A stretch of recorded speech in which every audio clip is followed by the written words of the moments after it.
Welcome to Clandestine Cases. The late afternoon light fell in uneven stripes through the slats of the garden fence. The fragrant scent of roses, thick with the promise of summer, wafted on a faint breeze. But the air held an undercurrent of something else. Something colder, like the shadows themselves were hiding secrets.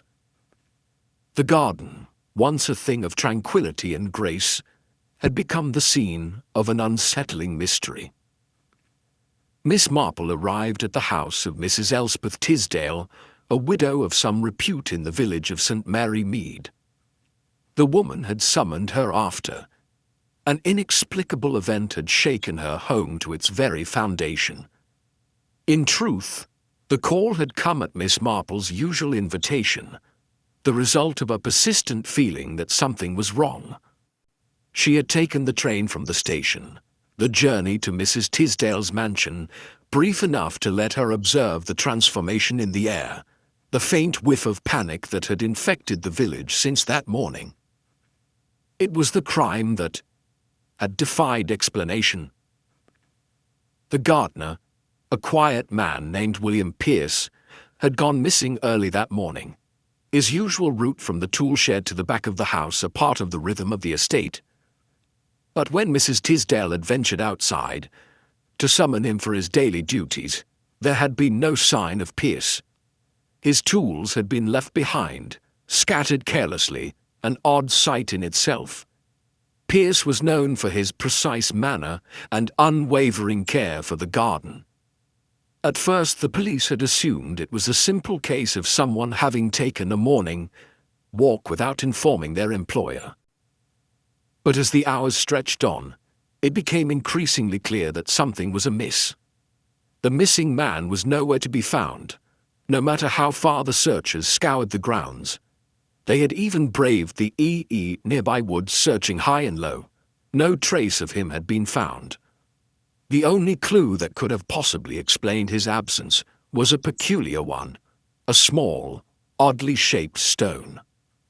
It was lying in the middle of the path that led from the garden to the house, right where Pierce had always walked. It wasn't large, but its shape was strange, smooth, almost as though it had been carved, though it was unmarked except for one thing: a subtle indentation in the shape of a hand, as though someone had pressed down upon it. Miss Marple stood in the middle of the garden now, surveying the scene. Her sharp eyes took in every detail, every shift in the atmosphere. She had always been a keen observer, and nothing escaped her notice. The mansion, large and formidable, loomed over the garden, and the wind had begun to pick up, rustling the leaves of the nearby trees. It was almost as if the house itself was holding its breath, waiting for the next step. Miss Marple, Mrs. Tisdale, greeted her at the door, her face pale, her once impeccable appearance now marked by a worry that ran deeper than she was willing to admit. "Thank you for coming. It's been a terrible day." Miss Marple nodded with understanding, her soft smile not quite reaching her eyes as she offered her condolences. "Tell me about it, Mrs. Tisdale. How did the morning unfold?" The widow led her through the back of the house, where the garden seemed to stretch on for miles, the flowers all blooming in vivid colors that seemed at odds with the grim situation. She pointed out the spot where Pierce had been last seen, and Miss Marple crouched down beside the odd stone. "It's strange," Mrs. Tisdale murmured, "isn't it? Pierce was a careful man, always paying attention to the smallest details. Why would he leave his tools behind? And that stone? What could it mean?" Miss Marple studied the stone, her fingers brushing its smooth surface. "The shape of it is indeed unusual. But I suspect the stone is not the clue itself, but rather something that has been left for us to find. It seems to me that someone wanted to draw attention to this spot, a misdirection perhaps." "What do you mean?" Miss Marple stood up and turned to face Mrs. Tisdale, her eyes narrowing slightly. "I think the stone is not what it seems. Someone placed it deliberately, to divert our attention. It's not a clue but a distraction." Mrs. Tisdale frowned, not understanding. "But if that's true, then what happened to Pierce? Where could he be?" "Let us find out, shall we?" Miss Marple said softly, her voice unwavering. The investigation took a methodical turn, and as the day wore on, Miss Marple questioned everyone who had been near the garden that morning. The house staff were questioned first. A maid had seen Pierce near the hedgerows just after sunrise, but she had been too busy with her duties to pay much attention to him. A housekeeper similarly had seen nothing unusual. But then there was the gardener's wife, who lived in a small cottage by the far end of the estate. She seemed agitated when Miss Marple visited, constantly wringing her hands. She told Miss Marple that Pierce had been acting strangely the night before, though she couldn't put her finger on why. He had seemed jumpy, almost as if he were expecting someone. He did say something odd, though, the gardener's wife revealed. He said he had to leave, that he wouldn't be around much longer. But he didn't say why. Miss Marple's mind began to race as she connected the dots. What could this mean? Pierce's strange behavior, his disappearance, the clue in the garden, it all seemed to point to something deeper. But what? It was then that Miss Marple's sharp eyes caught a glimpse of something strange. Among the bushes, near where Pierce had been working, there was a series of faint, almost imperceptible footprints. They led toward the back of the mansion, hidden in the shadows. She followed the trail with precision, every step deliberate. It wasn't long before the prints stopped, abruptly, as if someone had been waiting for the right moment to vanish.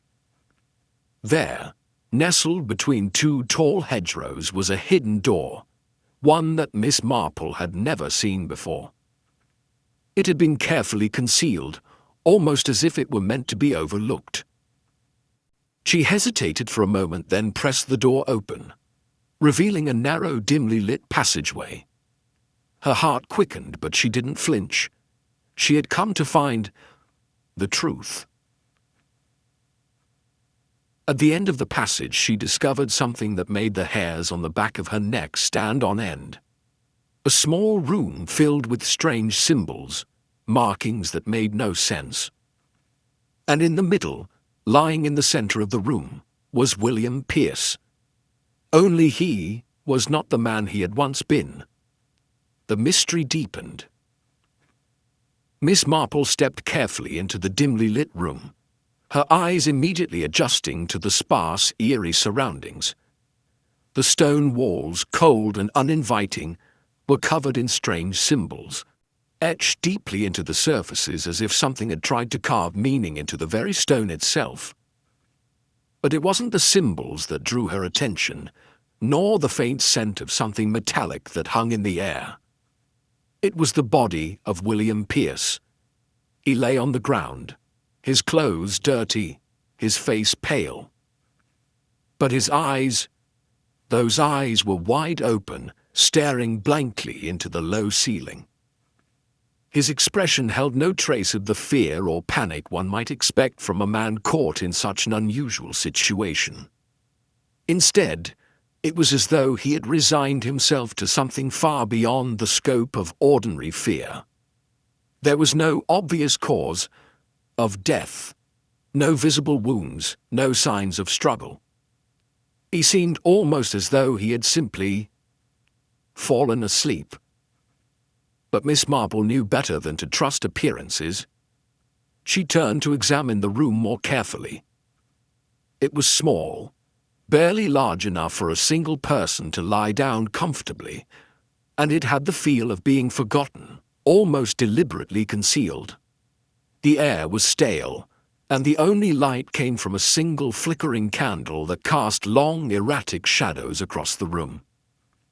She stepped forward, her gaze flicking from one corner to the next, until her eyes finally landed on something that made her stop in her tracks. A small, round object sitting atop a wooden table near the far wall. It was a pocket watch.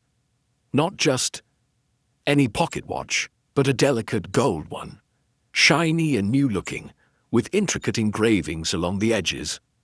It seemed out of place here, in a room so bleak and lifeless. The watch was clearly of high quality, far too fine for someone like Pierce, who had never struck her as the type to possess such an item. It was the kind of watch that someone wealthy or important might carry. Miss Marple picked it up carefully, turning it over in her hands. It was still ticking, its hands moving with a slow but deliberate motion. But it wasn't the time that caught her attention.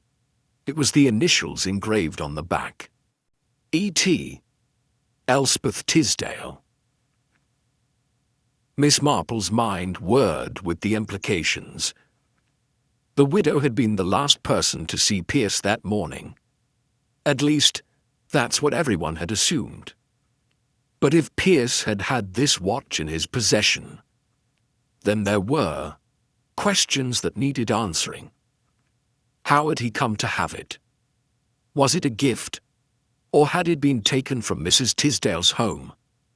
Was the watch simply a clue? Or was there more to the story? Carefully placing the watch back on the table, Miss Marple turned her attention to Pierce's body once again. There was something unnerving about the man's posture. Despite his lack of obvious injuries, his limbs were rigid, as if he had been frozen in place. No sign of struggle, no blood, yet he was dead. And his final position suggested something far stranger than a simple disappearance or a sudden accident. At that moment, the sound of footsteps echoed down the narrow passage, and Miss Marple turned just in time to see the first of the authorities arriving. The local constable, along with a couple of officers who had been part of the search earlier in the day. "Miss Marple, what are you doing here?" Constable Fielding asked, his voice tinged with concern. "This is a crime scene. You shouldn't be." He trailed off as his eyes landed on Pierce's lifeless form. The officers behind him shifted uncomfortably, but no one spoke.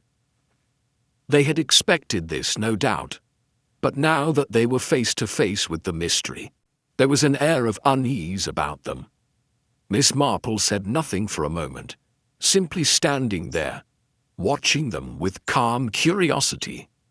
They were professional, yes, but they were clearly out of their depth. Their eyes kept flicking between her and the body, unsure of what to make of it all. Finally, she broke the silence, her voice steady, but carrying a weight that none of them could ignore.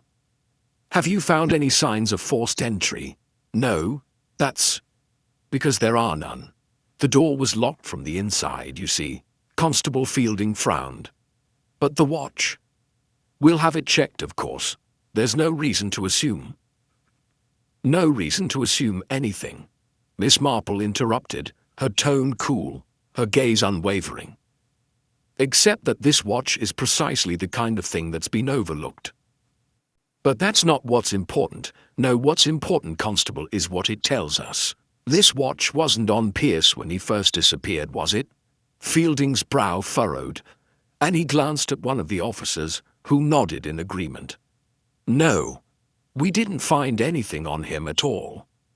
Miss Marple stepped toward the body, once more, her movements precise and deliberate. "So, tell me, why would Pierce be carrying this watch when he had no need for it? And more importantly, why was he brought here? This isn't a place a gardener would come to of his own volition. There's more to this, something deeper." The officers exchanged uncertain looks, and Fielding cleared his throat, attempting to regain some control over the situation. "Miss Marple, We'll handle the investigation from here. Perhaps it would be best if you stepped back and allowed us to conduct our work." But Miss Marple wasn't listening. Her mind was already racing ahead, and she was piecing together something the authorities hadn't yet noticed. She stepped closer to the body, her fingers brushing against Pierce's stiffened wrist. Then she paused, looking down at his hand, with renewed attention. The gardener's hand, the very one that had left behind the odd-shaped stone in the garden, was clenched into a tight fist. Miss Marple gently pried open the fingers, revealing a crumpled scrap of paper, damp with the faint trace of sweat. She held it up to the light. A single word was written on it: "Help." Miss Marple's pulse quickened. It was an urgent cry. But from whom? Pierce himself or someone else? She turned to the officers. "The game is not over yet, gentlemen. There's more to this than you realize. I believe Pierce was trying to warn someone before it was too late."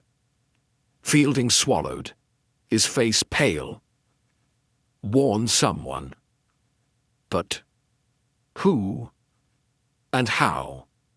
Miss Marple's eyes flicked toward the watch again. "A good question, but I think it's time we have a little talk with Mrs. Elspeth Tisdale." The atmosphere in the room grew tense as Miss Marple stood in front of the body of William Pierce, the crumpled note still clutched in her hand. The officers and constables shifted uncomfortably, their eyes darting from the body to one another. They had seen the evidence, a pocket watch, the strange position of the body, and now the note, and it was clear they were all grappling with a situation far beyond their usual scope. But Miss Marple was already moving, her mind working quickly. "Fielding," she said softly, her tone sharp, despite her outward calm. "We need to speak with Mrs. Tisdale. I believe she holds the key to this puzzle. But I must also suggest you gather the others, her staff, her neighbors, anyone who may have witnessed something unusual. We cannot afford to leave any stone unturned." Fielding hesitated for a moment, then nodded. He didn't argue, but instead gestured for one of the officers to accompany Miss Marple as she made her way back to the mansion. Outside, the bright sun had begun to dip lower in the sky, casting long shadows over the manicured grounds. It was a beautiful evening, but beneath the calm exterior there was an undeniable sense of unease. The walls of the house seemed to close in, and the garden, with its vibrant flowers, now felt more like a stage where a terrible drama was unfolding. As they approached the grand entrance, Miss Marple could see Mrs. Tisdale standing by the door, her posture unnaturally stiff.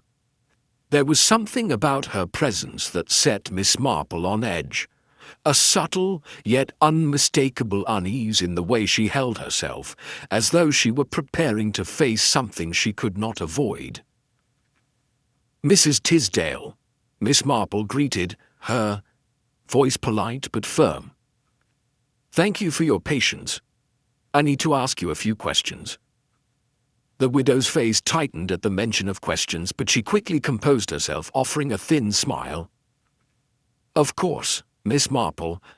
Anything to help find poor William. I only wish I could be of more assistance." Miss Marple studied her, noting the slight tremor in Mrs. Tisdale's hands as she clasped them together, the way her eyes flickered just slightly when she spoke of Pierce.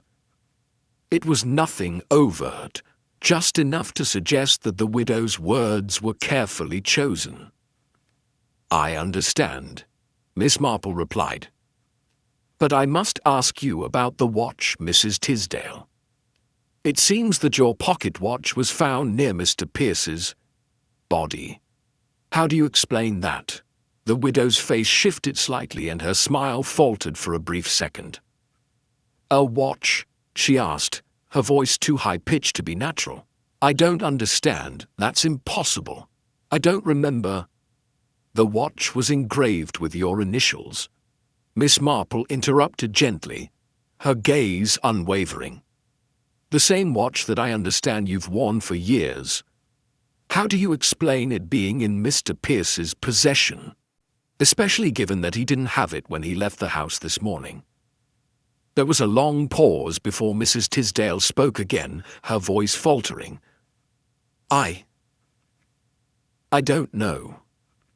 I don't understand how it ended up with him. I certainly never gave it to him. He had no reason to carry it.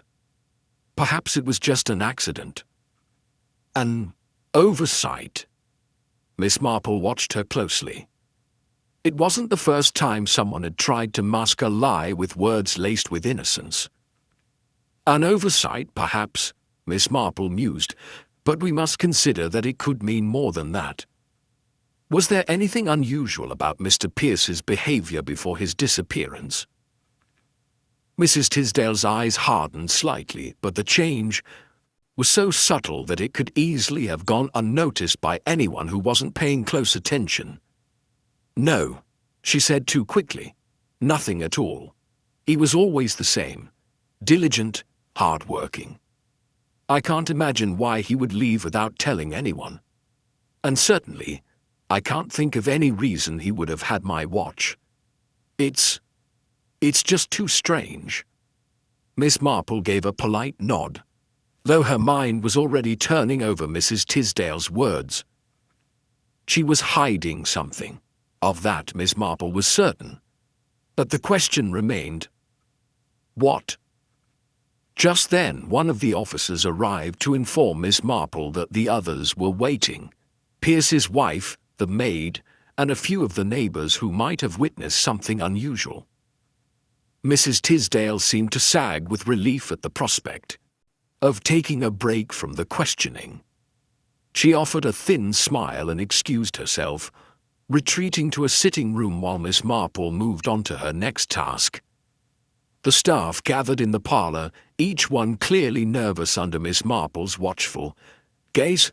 First, the maid, young and jittery, with wide eyes that refused to meet anyone else's for too long. She had seen Pierce just before his disappearance, she explained, but had been too caught up in her work to pay attention to his movements. "He was always busy with the garden," the maid said, her voice quivering. "I didn't think anything of it." Miss Marple didn't press her further. There was an innocence to the maid's demeanor, but it was clear she was hiding something. Her reactions were too quick, too scripted. There was more to her story, but Miss Marple would wait for the right moment to coax it out. Next came the gardener's wife, a middle-aged woman with a face hardened by years of labor. Her voice was low, almost mechanical, as she recounted her last conversation with Pierce the night before. "He said something strange," she told Miss Marple, her gaze never leaving her hands, which were folded tightly in her lap. "He said he had to leave, that something was going to happen, and he wouldn't be around much longer." Miss Marple watched her closely. "Did he say why?" she asked gently. The woman shook her head. "No. But I could tell something was troubling him. I asked if I could help, but he just walked off. It wasn't like him." There was something off about her statement, an odd hesitation when she mentioned asking if she could help.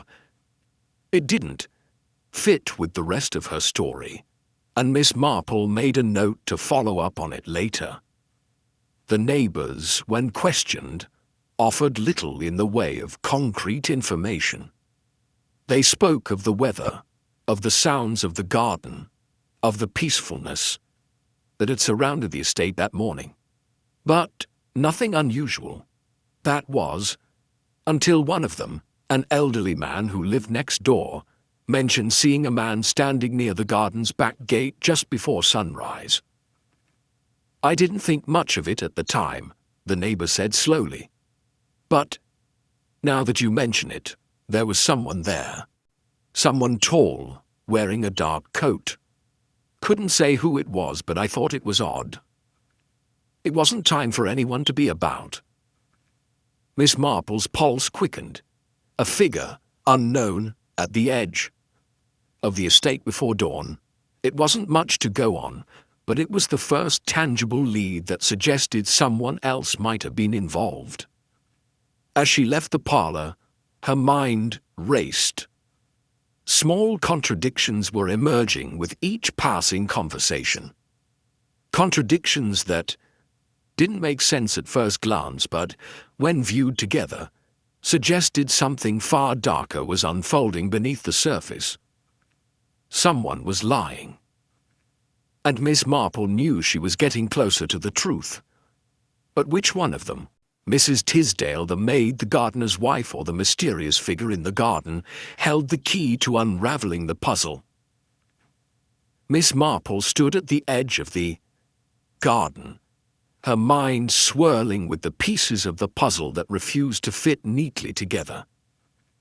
The web of suspects had grown more complex with every interview, and yet despite all the conflicting stories, one thing was becoming painfully clear. Someone here was lying, and it wasn't just a matter of withholding information. It was a matter of intent. She turned her thoughts over again, examining each suspect, each possible motive, one by one. First, there was Mrs. Elspeth Tisdale. The widow's story had raised more questions than answers. Her reaction to the discovery of the watch had been far too rehearsed, and her denial that Pierce could have had it seemed utterly implausible. Miss Marple couldn't help but wonder, had the widow been more involved with Pierce than anyone had initially believed? She had shown a keen interest in him, a certain attachment. The way her gaze lingered on him when they spoke about him earlier, it was as if there was more to their relationship than simply employer and servant. Was there a deeper emotional connection? Perhaps a secret affair that had gone too far? Or perhaps something even darker, like blackmail? What if Pierce had known something he shouldn't have? It would explain the watch, but it didn't explain why he had to die. The gardener's wife, though her account seemed to fit into the broader timeline, had given an odd, almost evasive, response when she mentioned Pierce's strange behavior the night before his disappearance. He said something was going to happen, she'd confessed, but had refused to elaborate further. It was the sort of statement that hinted at secrets and half-truths. Could it be that she knew something her husband had been too frightened to admit? Had she overheard something in the household? Something that made her husband's mysterious departure seem inevitable? And the way her hands trembled when she spoke about the night Pierce left, it wasn't just anxiety, but something more. As if the woman had felt the threat herself.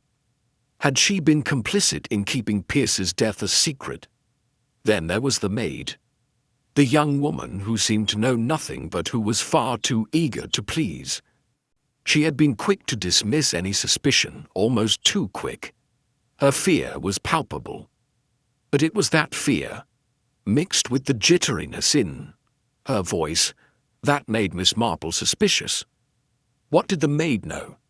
She had witnessed Pierce shortly before he disappeared, and yet she couldn't recall anything specific. She was hiding something, but what? A secret about her involvement with Pierce? Or was it something to do with the strange figure the neighbor had seen in the garden at dawn? The neighbor's sighting of a tall figure near the back gate was a breakthrough, but it raised more questions than answers. Could the figure have been one of the household staff members, or perhaps a stranger altogether? Had Pierce been expecting someone?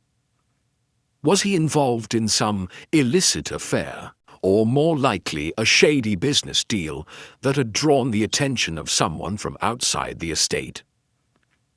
The fact that the neighbor hadn't recognized the man suggested that this figure was no one from the immediate area. Miss Marple's thoughts turned briefly to possible outsiders. Someone who had come to confront Pierce. But why? She looked up as Constable Fielding approached her, his face tight with frustration. "Miss Marple," he began, "we've checked alibis as best as we can. Mrs. Tisdale was in town with her sister when Pierce went missing, so she has an ironclad alibi.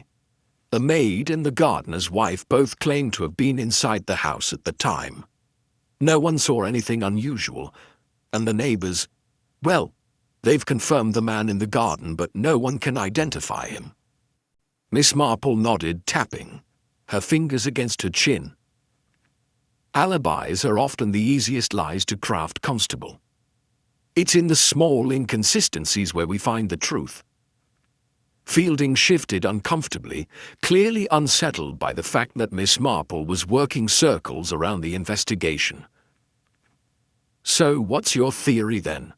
he asked, his voice low but tense. "What are we missing?" Miss Marple took a deep breath, considering her next words carefully. "The motive, Fielding. Motive is everything. And I think we're tangled in a maze of motives, each more complicated than the last. I don't believe for a second that any of these people are entirely innocent. But I don't think we've yet found the true reason for Pierce's death." She paused, letting the words settle. "Mrs. Tisdale has the most obvious reason to be involved. But it's not love that ties her to Pierce. No, it's money. We must remember, she was a widow, and Pierce was loyal to her. If he knew something about her finances, perhaps something about her late husband's business dealings, or worse yet, something about her own secrets, it would give her plenty of motive to silence him. She had to protect herself. But there's another piece to the puzzle," Miss Marple continued. "The gardener's wife, she's hiding something. Pierce's strange warning the night before he disappeared. It makes no sense unless he was trying to protect someone. The gardener himself was too docile, too eager to please. But his wife, she's the key. Did Pierce know something about her? Perhaps something that would have ruined her reputation, or worse, her marriage." Fielding seemed to mull this over, rubbing his chin thoughtfully. "So you think it's possible the gardener's wife had a role in this?" Miss Marple nodded slowly. "It's entirely possible. But we mustn't forget the maid. She's young and frightened, and she has motives of her own, perhaps not as deep as the others, but it's there. Pierce had been close to her, and it's clear she was affected by his sudden disappearance. I believe she knows more than she's letting on." Fielding's gaze was skeptical, but Miss Marple could see the shift in his demeanor. He was starting to consider the possibility that they were all involved in some way. The pieces of the puzzle were no longer fitting together neatly. Every one of them had a reason to want Pierce dead, but each of those reasons felt incomplete. If only they could find that one elusive connection, the thing that tied it all together. Suddenly, the memory of the crumpled note clutched so tightly in Pierce's fist surged to the forefront of her mind. Help. The word had echoed in her mind ever since she had found it. Who had he been trying to warn? Was it someone within the household? Or was it someone from the outside world? Someone who had forced him to act in haste? Had Pierce been caught in a web of deceit too tangled for him to escape? Her eyes narrowed as a thought struck her with the force of a revelation. "Fielding," she said, her voice firm, "we must check the connections between the Tisdale's finances and the business dealings of Mr. Pierce. I have a feeling that the deeper we dig, the more we will uncover about the secrets that were lurking beneath the surface." Fielding hesitated, but then nodded, recognizing the conviction in her voice. He had no choice but to follow her lead. As Miss Marple turned away, her mind already racing ahead, she knew one thing for certain.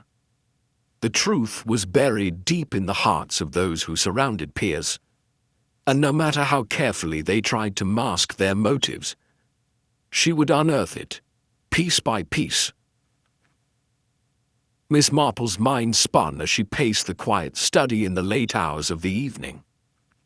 The scent of freshly cut flowers from the garden drifted in through the open window. But it was no comfort to her. She had been awake for hours, piecing together fragments of information that seemed both too much and too little. There was a thread that she could almost grasp, a thread that could unravel the entire mystery. But something about it felt wrong, like a shadow lingering at the corner of her thoughts just out of reach. It had been 2 days since Pierce's body had been discovered, and in that time the authorities had made what they believed was a breakthrough. The sudden discovery of a series of transactions tied to Pierce's involvement in the Tisdales' finances had caused quite a stir. A collection of letters, bills, and contracts, seemingly innocent enough, had been found in a hidden drawer in Pierce's desk. They pointed directly to Mrs. Tisdale as the source of a substantial financial strain. The papers, coupled with the discovery that Pierce had once threatened to reveal a damaging secret about Mrs. Tisdale's late husband, painted a damning picture. The evidence was enough to push Fielding and the rest of the officers to a conclusion. Mrs. Tisdale, desperate to keep her secrets buried, had orchestrated Pierce's murder. They believed that in an effort to protect her reputation and the family wealth, she had arranged for Pierce to be killed, her watch planted at the scene to frame the crime. The authorities were quick to announce it, too quick in Miss Marple's mind. She had stood quietly in the background as Fielding made the announcement, her eyes narrowing at the sudden rush to closure. There was something about it that bothered her, but she couldn't put her finger on what. The pieces fit, yes, but only on the surface. There were still too many inconsistencies, too many unanswered questions, and so Miss Marple had requested another round of questioning, though her request had been met with mild disbelief. After all, the case was closed. Mrs. Tisdale was the murderer, or so the authorities believed. But Miss Marple persisted, her calm demeanor belying the storm of doubt raging within her. She needed to hear more. She needed to understand why it all felt like a performance, a carefully constructed facade. The next morning, she gathered the remaining players, the maid, the gardener's wife, and the neighbors, each one seated in the same parlor where the questioning had begun days earlier. The air was thick with tension, but Miss Marple's presence had a way of making everyone uneasy, even as she smiled gently. The maid entered first, and her eyes darted nervously toward the others. Miss Marple's eyes followed her, noting the way her hands trembled in her lap. "Tell me again," Miss Marple said softly, "about the morning Pierce disappeared. You've said that you saw him before he left. Did he say anything unusual?" The maid shifted uncomfortably, and Miss Marple could see the flash of fear that passed through her eyes. "No, nothing. He seemed normal, just like he always did. Nothing was out of place." "And the note?" Miss Marple pressed.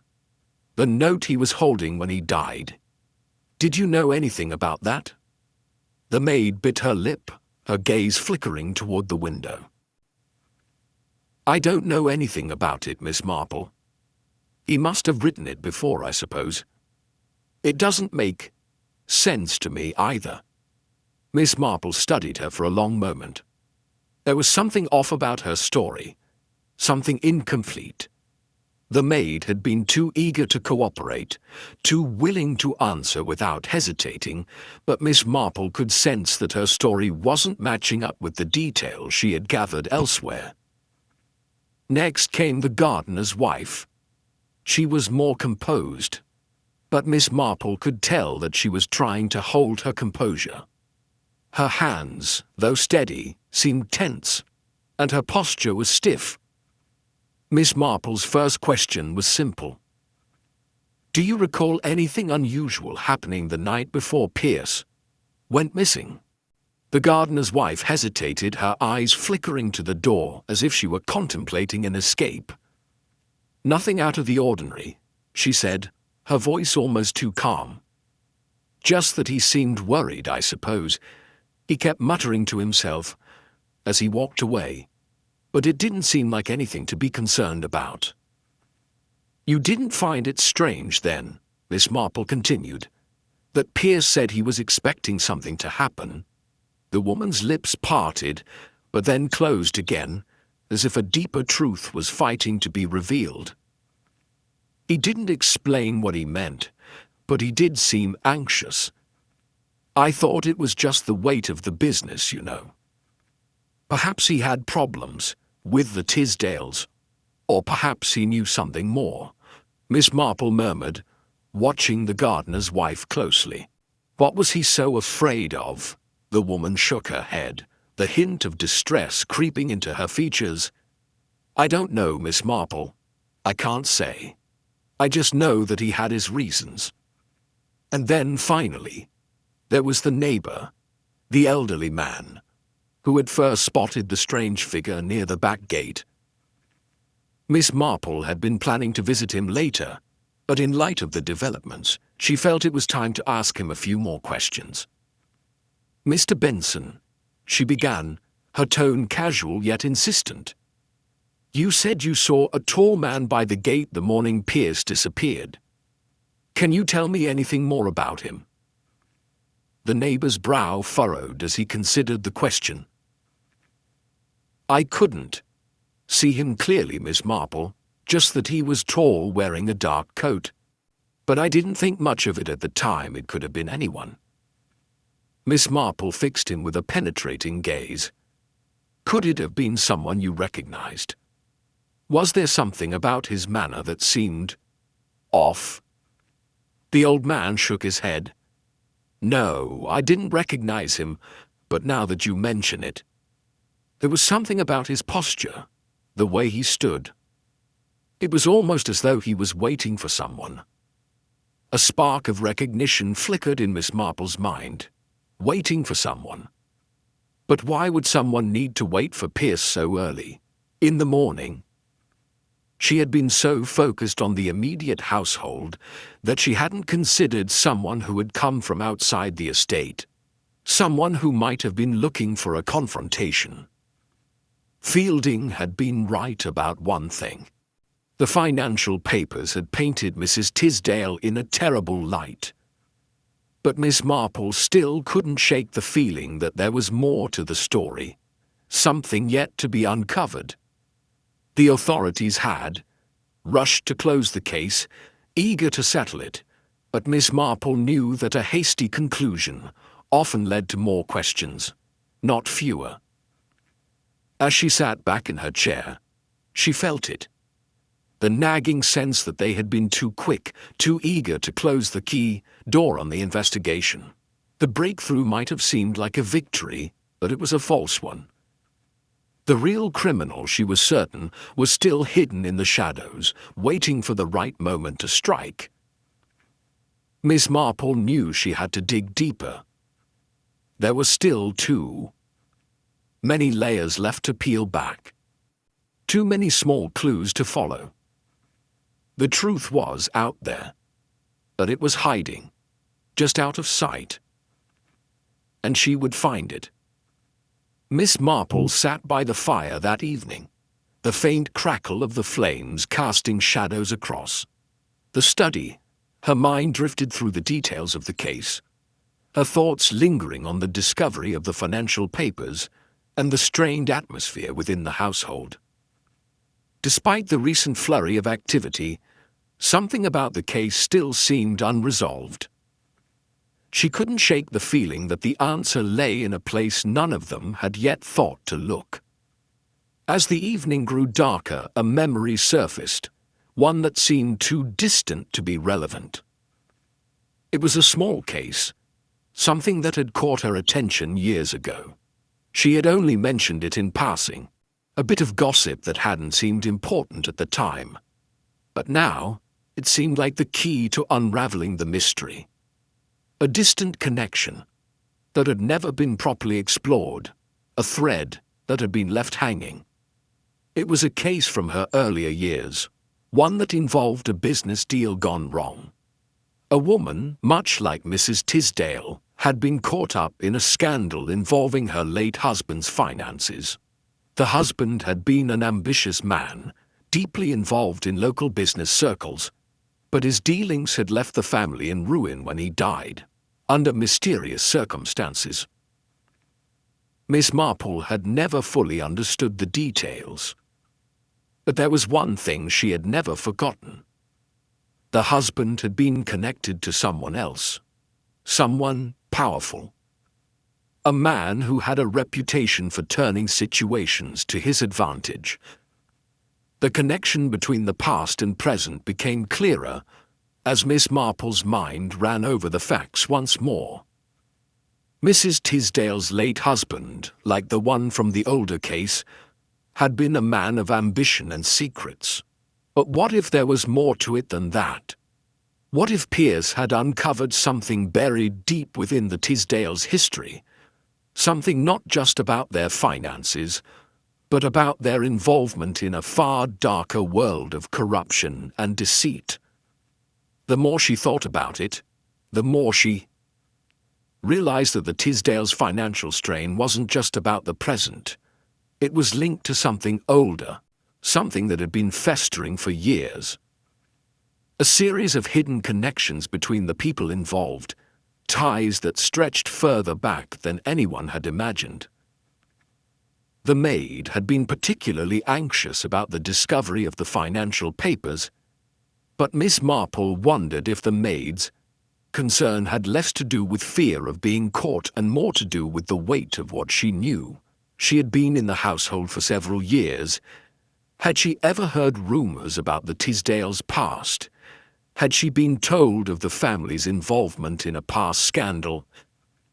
Miss Marple decided to dig deeper into the Tisdales' history, searching through old records and letters. She spent hours combing through correspondence and newspaper clippings that were years old. And then, buried deep in an old file, she found it. An article from a local paper that reported the sudden, unexplained death of a man who had been a close associate of the Tisdales' late husband. The report mentioned an investigation, but it was quickly dropped. The details were vague, the case dismissed as an accident. However, Miss Marple's trained eye caught the familiar pattern. The man had been involved in a shady business venture with a partner who, as fate would have it, was none other than the wealthy man who had been Pierce's secret source of financial pressure. The connection was impossible to ignore. The man who had died mysteriously all those years ago was no random acquaintance. He had been a part of the same tangled network of power and greed that had ensnared the Tisdales, and by extension, Pierce. It was no coincidence that Pierce had been poking into the Tisdales' finances. He had uncovered something that connected the dots between the past and the present. It made perfect sense now. Mrs. Tisdale's reaction to the discovery of Pierce's involvement in the financial dealings was not simply about protecting her wealth. It was about protecting a past that had never fully been buried. She had made sure Pierce couldn't expose the truth, resorting to drastic measures to silence him before he could unravel the story. But there was one more thing that Miss Marple couldn't ignore: the gardener's wife. Her anxiety, her strange silence when asked about Pierce's warnings, it all pointed toward someone else. Someone in the household had known more than they had let on. But who? Miss Marple's mind returned to the gardener, the quiet, seemingly obedient man who had always kept to himself. There had been something about the way he had avoided eye contact during their earlier questioning. He had known more than he had admitted. It wasn't just the maid or the wife who had something to hide. It was the gardener himself. As Miss Marple reviewed the timeline, something clicked into place. The gardener had been working for the Tisdales long before Pierce had arrived, but his loyalty had shifted when the Tisdales had fallen on harder times. Pierce had uncovered evidence that tied the gardener's old work with shady dealings from the past. Could it be that the gardener had once been a part of that same criminal network, a network that connected back to the mysterious death years ago? Had he worked with the late husband of Mrs. Tisdale, or perhaps with the man who had died under suspicious circumstances? Was it possible that the gardener had come to Pierce with the intention of silencing him, only to be manipulated by someone else? The past was closing in on them, unraveling the carefully constructed layers of deceit that had built up over the years. The Tisdales weren't just trying to protect themselves from the present. They were guarding a past that could ruin them entirely. The more Miss Marple pieced together the connections, the more she realized that the Tisdales weren't just hiding a financial secret. They were part of something far bigger, something darker. Miss Marple knew that the truth was closer than ever, but the connections were becoming even more dangerous to uncover. The deeper she dug, the more she realized that there were more players in this game than anyone had anticipated. The real criminal wasn't just trying to hide a murder. They were trying to bury an entire history. As the clock struck midnight, Miss Marple sat back, her heart pounding with the realization that the end of the case was drawing near.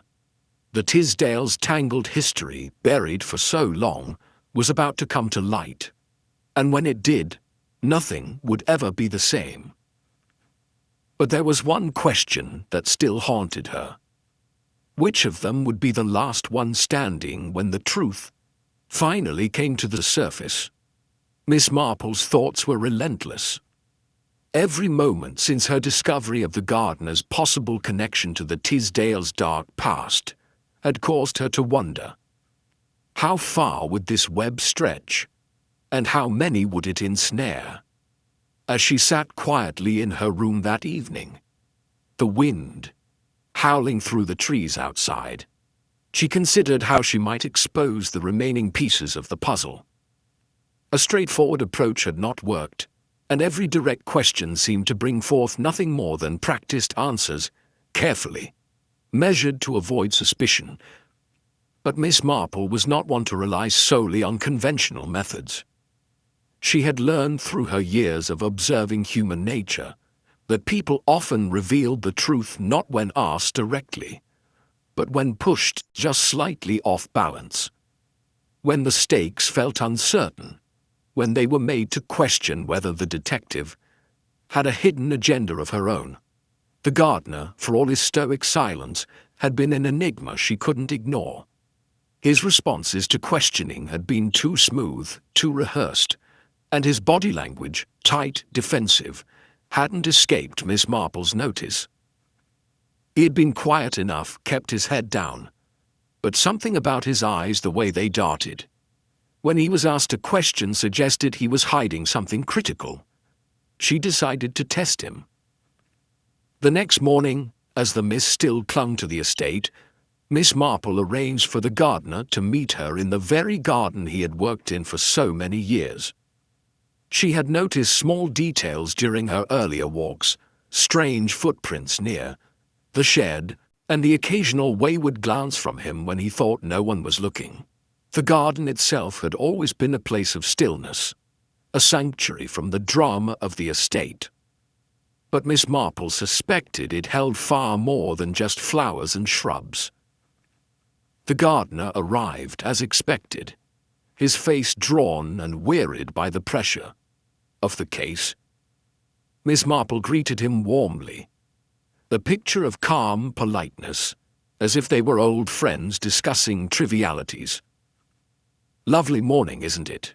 she said, her voice soft, a pleasant hum of conversation. "I've always admired your work here, you know. It's clear that you take great pride in it." The gardener mumbled a polite response, nodding awkwardly. His movements were stiff, as if he were unsure of his role in this conversation. Miss Marple's casual tone and demeanor made him feel at ease, but just enough to let his guard down. That was exactly what she needed. She led him to a small bench under a cluster of ivy-covered trees, the stillness of the morning punctuated only by the distant cawing of a raven. As they sat, Miss Marple adjusted the angle of the conversation, slipping in a few comments about her observations of the estate and the peculiarities of the household. "You know," she continued, "there's something fascinating about how these old families can have such strange ways of dealing with things, secrets hidden for years. People don't often realize how the past can catch up with them." The gardener shifted in his seat. Miss Marple glanced at him from the corner of her eye. His jaw tightened, but he said nothing. "I was thinking," Miss Marple went on, as if speaking to herself, "about how the Tisdale's wealth comes with such a shadow, so many whispers around them. It's curious, isn't it, that someone so involved in their business might find themselves at odds with them, perhaps even threatening to expose them." There it was, an unexpected shift. The gardener's face drained of color as his hand clenched into a fist. He was clearly uncomfortable, but it wasn't just discomfort. There was fear there, too. His gaze flickered nervously toward the ground. Miss Marple could see the cracks in his composed exterior, the subtle tension radiating from him. His composure faltered. He wasn't as unaffected as he had pretended to be. "Mr. Finch," Miss Marple said gently, "you seem to know a great deal about the Tisdale's affairs. And yet, you don't seem as surprised by these allegations of blackmail and financial ruin as one might expect." The gardener's eyes widened, but only for a second. He quickly regained control, but Miss Marple noticed the tremor in his fingers as they rested on his lap. He had reacted, ever so slightly, but it was enough. He was hiding something, something crucial. The detective pressed further, now leaning in slightly as though she was sharing a secret with him. "Perhaps you know about someone who could have been involved in these matters. Someone who would have had a motive to keep their dealings hidden. Someone who wouldn't hesitate to eliminate a problem." The gardener's eyes darted left and right, avoiding her gaze. His lips parted, but no words came. It was as though he was struggling to decide whether to speak or remain silent. The tension hung in the air. But then, just as Miss Marple was about to probe deeper, the gardener let out a soft laugh, a laugh that wasn't quite right. It was short and strangled, an attempt at humor that failed miserably. "Miss Marple," he said, his voice quivering, "I don't know what you mean. I'm just a gardener. I have no interest in their business, and no reason to get involved in all this. I don't want to be mixed up in it any more than I have to be." "Of course," Miss Marple replied, her voice light. "I suppose I'm just imagining things. I've seen so many cases, and sometimes I can't help but get caught up in the details." She stood up slowly, allowing the silence to settle around them. "It's just that I've noticed one thing. The way you've avoided certain details, as if you know more than you let on. Your behavior, it's subtle, but telling. And I can't help but wonder." Before she could finish, the gardener stood abruptly, his face flushed. "I really must get back to work," he said, his tone more defensive now. "There's nothing else to discuss, I have nothing to add to this. Nonsense. Miss Marple didn't press him further. She merely nodded, her eyes following him as he quickly walked away, avoiding her gaze. He had cracked. In that brief moment, Miss Marple had witnessed his guilt. The way his composure shattered under the weight of the truth. As he disappeared into the distance, Miss Marple allowed herself a small smile. The gardener had slipped, revealing far more than he intended. The subtle reaction to her insinuations had exposed a vulnerability, an insecurity. His attempt at dismissing her questions had been the very thing that confirmed her suspicions. The gardener knew more, much more. Miss Marple stood quietly for a moment, feeling the cool breeze on her face. She had one final piece of the puzzle now. But the question remained, how would the others react when the full truth came to light? One thing was certain. This case was far from over. The gardener's confession, whether intentional or not, had opened a new path. One that would lead Miss Marple closer to the heart of the crime. And she was ready to follow it, wherever it might lead. The morning fog was thicker than usual when Miss Marple made her way to the estate study, where she had planned to review the case's key evidence. The gardener's unexpected reaction had confirmed her suspicions, and she now felt certain that the tangled threads of the Tisdale family's secrets were beginning to unravel. The last few days had sharpened her focus, and her mind raced with possibilities. But there was one more step to take. To confront the Tisdales with what she knew. To challenge them with their past and present actions. However, as she opened the door to the study, she froze.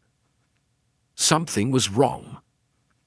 The papers, those financial records she had spent so long analyzing, were missing. The neat stacks she had left out the night before were now scattered across the desk, but the crucial set of documents that connected the Tisdales to the mysterious dealings were gone. She stepped further into the room, her pulse quickening. The safe where the family kept their most sensitive records was still intact, its lock unbroken, but it had been tampered with. She knelt by the desk, examining the drawers.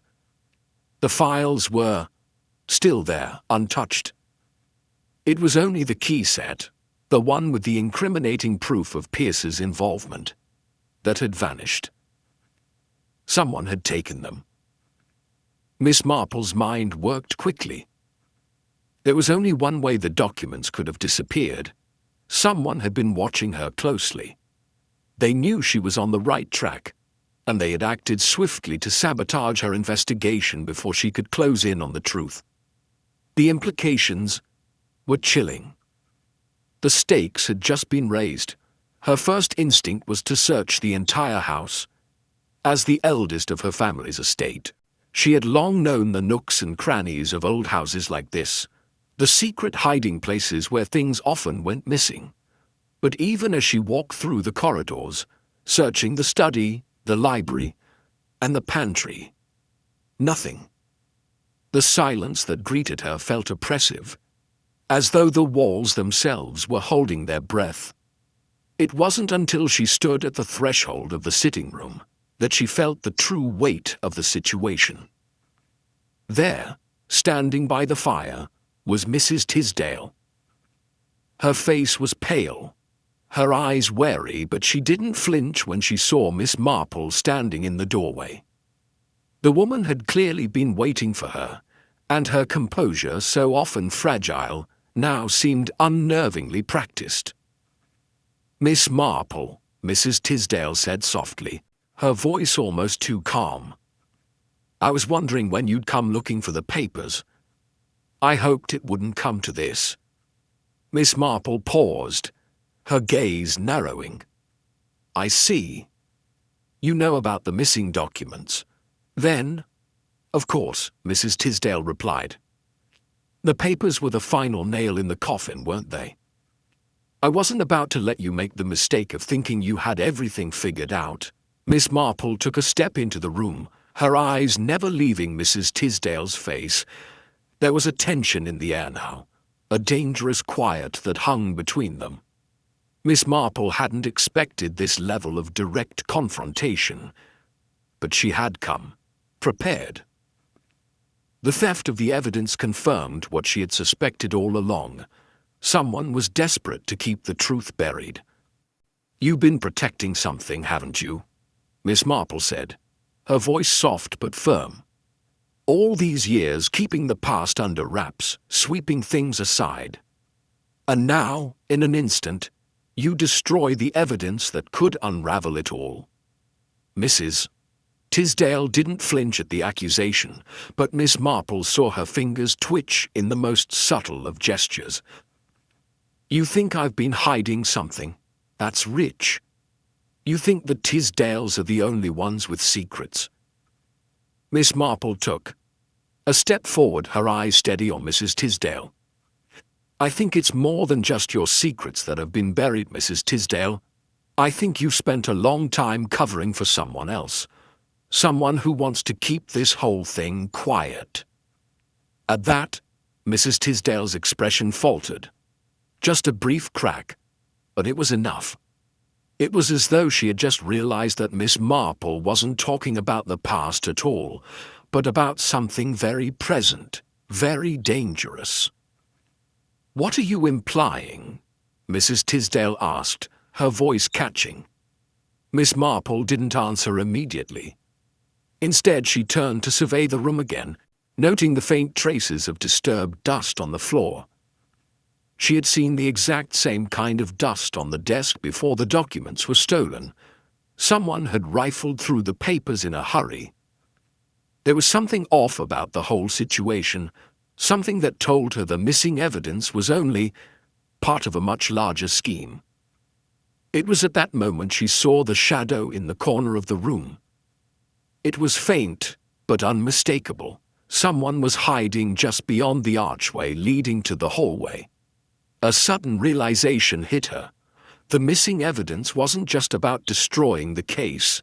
It was about keeping her from knowing the truth. Someone in this house didn't want her to uncover what lay beneath the surface.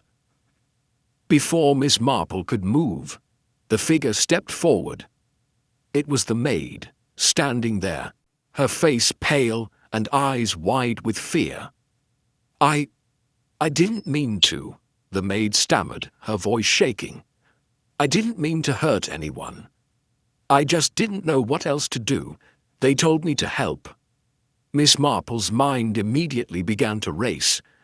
It wasn't the gardener. It was the maid who had taken the documents, perhaps at Mrs. Tisdale's insistence. The maid's wide-eyed terror confirmed that she was not a willing accomplice, but had been coerced. "What's been going on here?" Miss Marple asked, her voice gentle now. She could see the conflict in the maid's eyes, the guilt, the fear. She had been caught in something much larger than herself, something far darker than just a simple theft. I didn't want to, Miss Marple. But they said it would be best, that it would all go away. They said I had no choice." "Who?" Miss Marple pressed. "Who said this?" The maid looked between Mrs. Tisdale and Miss Marple, her face twisted in confusion. I can't say. They'll hurt me. I can't." Before she could finish, the door opened with a sudden crash, and the gardener stepped into the room, his expression grim. He had been watching from outside, perhaps anticipating the confrontation. He wasn't the one who had stolen the documents, but he had been waiting to see how things played out. "I think it's time we all had a chat, don't you?" he said, his voice low and calculating. The weight of the moment hung heavily in the air, and Miss Marple knew that the real confrontation had just begun. The pieces were falling into place, but there was still so much left to uncover. The evidence had vanished, But in its place, a more dangerous truth was emerging. And this time, no one would be able to stop Miss Marple from finding it. The tension in the room hung like a thick, suffocating fog. Miss Marple studied the gardener's face, noting the cold, calculating glint in his eyes. He wasn't surprised to see her. He had known exactly what had been happening. His involvement in the case was far deeper than Miss Marple had originally thought. "We've reached a delicate point," he said slowly, his voice low and steady. "I think you should be very careful, Miss Marple. There are more layers here than you realize." She didn't flinch at his warning. Instead, she took a step back, her mind already turning over his words, analyzing the situation. There was something in the gardener's tone that suggested he knew more than he was letting on. The maid, still standing there, her eyes wide with terror, seemed almost irrelevant. Now, she was caught in something much larger, a cog in a machine that had already begun to move without her. Suddenly, a sharp sound shattered the tension. A loud crash from upstairs, followed by a scream that echoed through the house. It was unmistakable. Another scream, this one higher, more frantic, filled with panic. Without thinking, Miss Marple's feet moved toward the staircase, her mind already working in overdrive. She could feel the rush of adrenaline, the steady thrum of her heartbeat in her ears, but she didn't allow it to break her focus. This was no longer just about solving a murder. Someone was trying to stop her from uncovering the truth. And now they had escalated things. Someone was in danger. The gardener's face was still unreadable as he followed her up the stairs. Mrs. Tisdale had disappeared into the hallway, likely to check on whatever had just happened. When Miss Marple reached the top of the stairs, the scene that greeted her made her blood run cold. There, lying in the center of the hallway, was the butler. His body twisted at an unnatural angle, blood pooling around his head. His eyes were wide open, but the life had long since drained from them. The scream had been his last. And now, the once sturdy manservant was nothing more than another victim. For a moment, Miss Marple could only stand there, her mind racing. The butler had been one of the few remaining members of the household who had been unaffected by the family's secrets. He had never seemed involved in any of the drama swirling around the Tisdales, always quiet, respectful.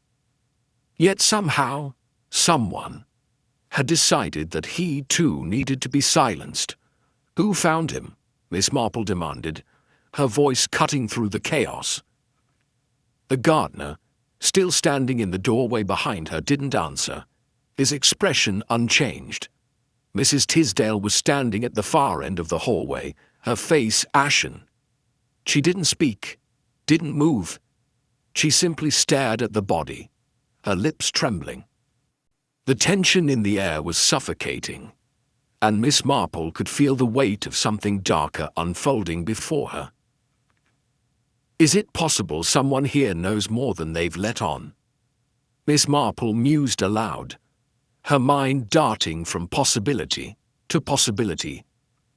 This wasn't just a random act. This was deliberate. The gardener shifted his weight slightly, his eyes never leaving Miss Marple's face. He opened his mouth to speak, but before he could, another figure emerged from a nearby doorway. Detective Inspector Fenton. He looked equally rattled, but immediately took control of the scene. "Miss Marple, this is becoming too complicated," Fenton said, his voice tight with frustration. "You were right. There's something far worse going on here than anyone could have anticipated." Miss Marple's sharp eyes flicked to the detective, noting the disheveled state of his uniform. "What do you mean?" Fenton's gaze dropped to the butler's body, then back to Miss Marple. "You'll see for yourself. It's clear now. Someone's trying to keep you from solving this case by eliminating anyone who stands in their way." That man, he gestured to the butler, wasn't supposed to be a target, but somehow he was caught up in it. Miss Marple didn't need further explanation. Her thoughts were already speeding ahead, moving faster than the detective's words. The butler had been a bystander, an innocent caught in the web of lies. His murder wasn't a mistake, it was a warning. Whoever was orchestrating these events wasn't finished. They were still steps ahead. "You've already lost one ally, Miss Marple," the gardener said, stepping forward, "and I'm not sure how much longer you can keep going." Miss Marple turned to him with a penetrating gaze. "You think I'll stop now after all that's happened?" she replied, her tone unwavering. "I'm just getting started." A loud bang echoed from the other end of the hallway, drawing their attention. A door had slammed open and a man's voice, hoarse and trembling, called out in panic, "Help! Someone help me!" Without thinking, Miss Marple moved swiftly toward the noise, her heart hammering. She passed the others, none of them able to keep up with her pace as she rushed to the source of the call. Her instincts told her that something far worse was about to unfold. When she reached the doorway, she found the youngest Tisdale, Edward, sitting on the floor, his back pressed against the wall, his face pale and drenched in sweat. His hands were shaking uncontrollably as he stared at the door across from him. "They're here!" Edward gasped, barely able to get the words out. "They're watching me. They know I can't. They won't let me go. I didn't mean for it to happen, Miss Marple." Before she could move to comfort him or ask for clarification, a figure stepped out from the shadows behind him, someone who had been waiting, silently watching. Edward's face went ashen as the figure came into view. Was Pierce, the same Pierce who had been implicated in the earlier disappearance of Mrs. Tisdale's cousin. But now there was something darker in his eyes, something more dangerous. Miss Marple froze as Pierce's cold smile met her gaze. "I thought I made it clear," he said softly, his voice low and venomous. "You should have left well enough alone, Miss Marple." And in that moment, it became clear to Miss Marple. Pierce wasn't just the key to the case, he was the mastermind. The tension in the air crackled like a thunderstorm on the brink of exploding.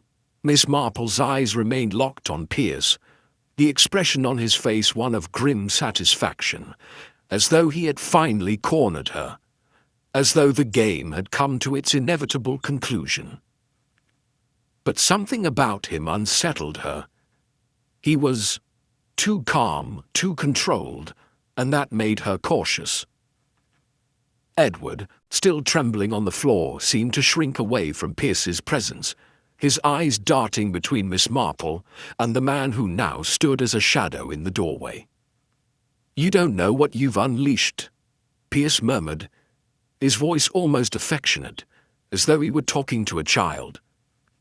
"You think you've pieced things together, but you've only scratched the surface. Do you honestly believe you've figured it out, Miss Marple, that you've found your answers?" Miss Marple didn't answer immediately.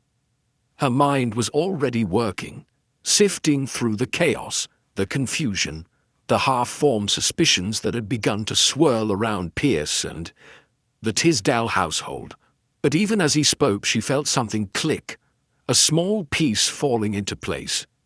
The pattern that had been invisible for so long now suddenly revealed itself to her with startling clarity. A comment from the gardener echoed in her ears. Something he had said about the Tisdale family. They always had their way, but they couldn't control the past. That had seemed like an odd remark at the time, but now it resonated deeply. Pierce had been around much longer than anyone had, realized quietly woven into the fabric of this house's secrets. It was more than just the Tisdale family's fortune at stake. It was the twisted legacy that had haunted them for years.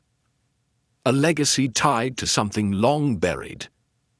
Pierce, sensing her shift in focus, seemed to enjoy watching her struggle to put it all together. He stepped forward, his movements almost predatory. "You see," he said slowly, "the Tisdales thought they were untouchable. But I've always known better. I've been waiting, biding my time." Miss Marple held her ground. "And waiting for what exactly?" "For the right moment," Pierce replied, his smile fading into something more sinister. "To finish what was started long ago." The cryptic words sent a chill through Miss Marple, but she didn't let it show. She knew that this wasn't the time for confrontation, not yet. She needed to understand what had really happened, what thread had connected all the events that had unfolded. Then it hit her. The connection between the old, long-forgotten case, the one that had seemingly been irrelevant, and the murders that had followed. The thread wasn't just about money or revenge. It was about a secret, a stain that had been buried too deeply to be erased. The Tisdale family had a dark history, one that had been carefully hidden. The butler, the gardener, even Mrs. Tisdale herself, had all been pieces in this grand scheme, victims of their own past mistakes. Pierce wasn't just manipulating them. He was using their guilt and their fear to drive them to act. And what's worse, he had known how to manipulate the family's secrets, bending them to his will. The key had been in plain sight all along. The gardener's offhand comment about the past had been the first clue. The second was the photograph, the one Miss Marple had seen on the mantel in the study earlier. It had been tucked away, forgotten by everyone. But it wasn't just any photograph. It was a picture of the Tisdale family, taken many years ago, before a tragic accident that had killed one of their own. A death that had been ruled an accident, but one that had never been fully investigated. The pattern, Miss Marple realized, was all connected to that forgotten event, the one that had been buried by lies and deception. Pierce had been a part of it, one of the few who knew the truth. But why had he come back now, after all these years? Why had he waited for the Tisdales to fall apart? "Do you really think you can get away with it?" Miss Marple's voice was steady, but there was an undeniable edge of finality to it.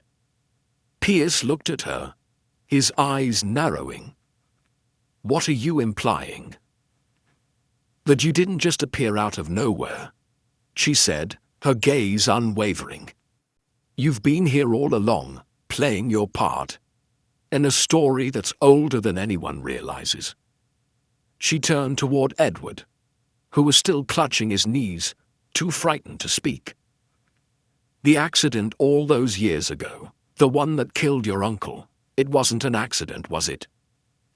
Pierce's smile flickered, but he quickly masked it with a tight expression. "You have no idea what you're talking about." "I think I do," Miss Marple countered. "The truth has been hiding in plain sight, hidden in the very secrets the Tisdale family tried to bury. The photo, the garden, the old stories about the tragic death, it was all connected, and you've been pulling the strings from behind the scenes." Pierce took a step back, his fingers twitching as if he were reaching for something. But Miss Marple wasn't finished. "You've waited all this time, and now you're trying to use the family's guilt to control them," she continued. "But there's one thing you forgot. The past can't stay buried forever. It always comes back. And it will this time, too." The atmosphere was thick with tension. For a moment Miss Marple thought Pierce might lash out, but instead he gave a low chuckle. "You really think you have me figured out?" he said, shaking his head. "The truth is, Miss Marple, the past isn't finished. It's still alive. And it's waiting for you to make your next move." And then, with a sudden motion, Pierce turned and vanished into the shadows, his figure disappearing down the corridor, leaving nothing but silence in his wake. Miss Marple stood there, processing the storm of thoughts that had just exploded in her mind. The missing pieces had been put together. The pattern had emerged, but it was not yet complete. There were still answers to find, more dark corners to explore. The final piece of the puzzle was just within reach. Miss Marple stood in the hallway, the echo of Pierce's disappearing footsteps fading into the stillness of the manor. Her mind was whirring, piecing together the last fragments of the puzzle. Everything she had discovered, the photo, the accident, the lies, all pointed to one undeniable truth. Pierce wasn't just a man with a grudge or a desire for power. There was something far more insidious driving him. As she turned back towards Edward, who was still crouched on the floor, his face pale with fear, Miss Marple felt the weight of the situation pressing down on her. She could sense that the young man was holding something back, something critical to unlocking the last piece of the mystery. "Edward," she said gently, her voice soft but insistent. "You've been quiet for too long. There's something you need to tell me. Something about your uncle. About the accident all those years ago." Edward flinched at her words, his eyes darting nervously to the door where Pierce had vanished, and then back to her. His voice, when he finally spoke, was strained. I don't know if I can. It's not just about what happened. It's about what we've all kept hidden. What we've all buried." "Buried?" Miss Marple repeated, her eyes narrowing. "What do you mean by that?" Edward hesitated for a long moment, his hands trembling.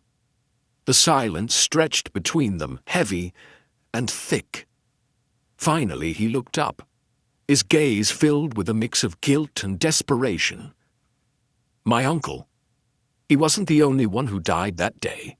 There was someone else, someone close to him." Miss Marple's heart skipped a beat.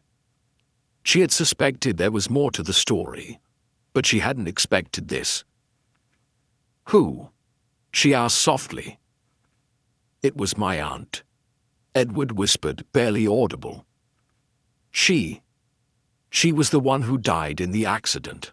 But my uncle, he couldn't live with it. He couldn't face the truth of what happened." Miss Marple's mind raced as she tried to process this new revelation. The Tisdale family had always been shrouded in mystery, but this was something deeper, something more tragic. She had always known that the accident was more than just a tragedy. It had been a turning point, a moment when everything began to unravel. "My uncle didn't just lose his wife that day," Edward continued, his voice trembling now with a mix of sorrow and anger. "He lost himself. The guilt. It drove him to hide the truth, to protect the family name. He told everyone that it was an accident, that she died when the car swerved off the road, but he knew the truth. He knew she had died because of him." The pieces clicked into place with a chilling finality. The Tisdale family's dark secret wasn't just about wealth, power, or revenge. It was about guilt. A family torn apart by the weight of a tragic, hidden truth that had festered for years. Miss Marple turned toward the window, her mind sifting through the implications. Pierce had known the truth all along. He had always known about the affair, about the guilt that had driven the family to bury the past. But what had driven him to bring it all to light? What had motivated him to push the Tisdales to their breaking? point. Suddenly, it clicked. Pierce hadn't come for money, for revenge, or for power. He had come for something far darker, something more personal. His obsession with the family was driven by the same guilt, the same pain that had consumed them all. He knew, Miss Marple whispered to herself, more to confirm her thoughts than to speak aloud. Pierce knew that the truth of that day, of the accident, had never truly been uncovered, and he wanted to expose it, to make them confront the past they had buried. But it wasn't just about unearthing the truth. It was about forcing them to pay for it. Edward watched her closely, his eyes filled with a mix of confusion and fear. But why? Why go this far? Why kill? Because Edward, Miss Marple cut him off, her voice firm now. He needed them to confess, to admit what they had done. Pierce didn't just want revenge, he wanted redemption.